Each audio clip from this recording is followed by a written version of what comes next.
trees. Yep. Just like black people. Yep. We're the same.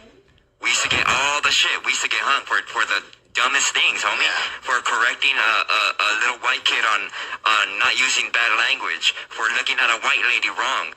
They would take you and hang you on a tree, throw a party, throw a whole barbecue, homie. Yep. You know? They're not the only ones that went through slavery and captivity. You know, we actually the ones that went into captivity first, 1492. It is considered by many to be the most famous tree in all of Texas. Okay? This is the famous hanging tree of Goliad County. It was a site of extrajudicial executions. In other words, this is where they lynched Mexicans. How many Mexicans were there? Some say 80, 90, 100, but we really don't even know. And of course, on the other side of there is a famous whipping post where they would tie Mexicans and other people, blacks, and whip them for transgressions against the social order. Over there, we have a tree where it is said that they hung the blacks because, I don't know, it's kind of crazy. Even, in Texas, we had standards. You can't lynch a black person from the same tree that you lynch a brown person. And, it just ain't fitting. It ain't fitting. It just ain't fitting. Right. So this is the kind of crazy racism that fueled all this. And why? It was economics. And it was also the fact that they wanted our land. They came here to take our land, and they were very successful.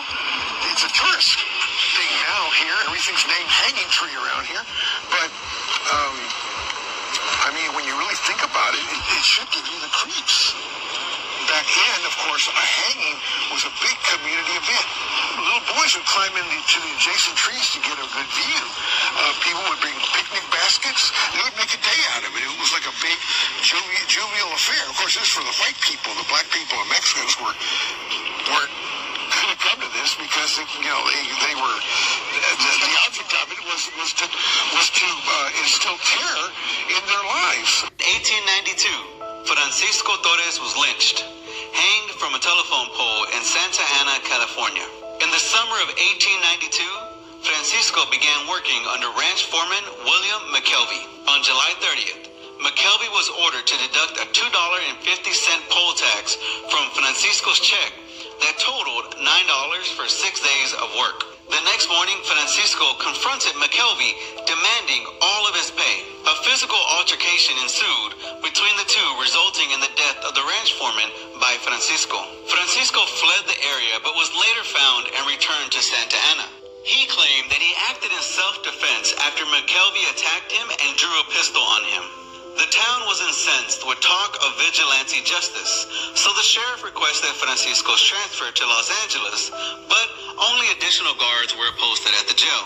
On August 18th, Francisco's attorney requested a change of venue to secure a fair trial. News reports reveal how the trial became racialized between Anglos and Mexicanos. Francisco was referred to as a brutal greaser, a racial slur I've covered in another video.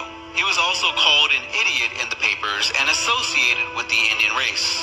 On August 19th, a mob stormed the jail, bound and gagged Francisco, dragging him outside where he was lynched. A placard was pinned to his chest reading, "A change of venue."